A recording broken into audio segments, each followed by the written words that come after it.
যাতে তাদের কোনো অভাব তারা যে প্রত্যাশা নিয়ে থানায় আসে। দৈনন্দিন কিছু কিছু কাজ আমাদের সীমাবদ্ধতার বিরুদ্ধে আমরা সেই জায়গাতে আমরা সবাই একসাথে কাজ করতে চাই।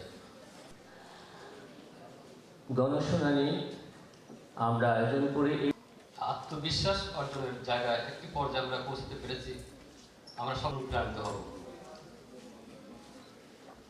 আমরা জানি জগৎ বিখ্যাত দার্শনিক 170তম গণশুনানি আমাদের আহ্বানে দায়িত্ব, তারপর ওই অর্পিত দায়িত্ব যদি সুচারুরূপে পালন করেন এবং দেশ থেকে সমাজ থেকে দুর্নীতি অনেকাংশে কমে যাবে।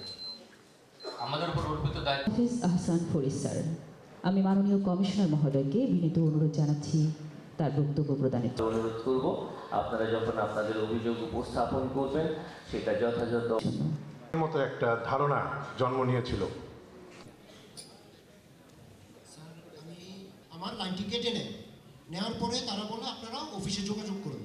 শুনানিকে একটি বাস্তবতায় পরিণত করেছিল। আলহামদুলিল্লাহ, খুবই প্রতিশ্রুতিশীল একটা ইন্টারফেস এই গণশুনানি। প্রাপ্তি নিশ্চিতকরণ এবং সরকারি কর্মকর্তা আমাদের সমাজের আজকে যে 5ই আগস্ট ঘটলো কিংবা বিভিন্ন সময় যে আন্দোলন হচ্ছে, এগুলির মূল কারণটা কি? মূল কারণ হচ্ছে সমাজে এক ধরনের অবিচার আমরা লালন করি এবং আমরা যত ধরনের অবিচার হাত দিই না কেন, প্রত্যেকটা অবিচারের পেছনের যে সিড, যে বীজ, সেটা হচ্ছে দুর্নীতি।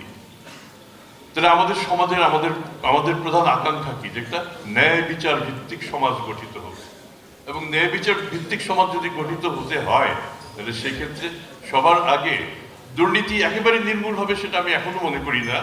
দুর্নীতি সেই পুরনো আমলেও ছিল, হয়তো ভবিষ্যতেও থাকবে, কিন্তু দুর্নীতি আমরা অনেকটাই কমিয়ে নিয়ে আসতে পারবো এবং তার জন্য দরকার হচ্ছে আমাদের সদিচ্ছা, আমাদের প্রতিরোধ। আজকে আমি আপনাদের সবাইকে বলবো, আপনারা সবার আগে লক্ষ্য রাখবেন দুর্নীতি দমন কমিশনে আপনাদের সাথে আমরা যারা কাজ করছি আমরা দুর্নীতিগ্রস্ত কিনা।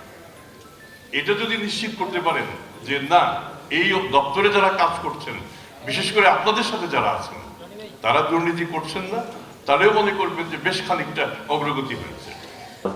কর্মচারীবৃন্দ,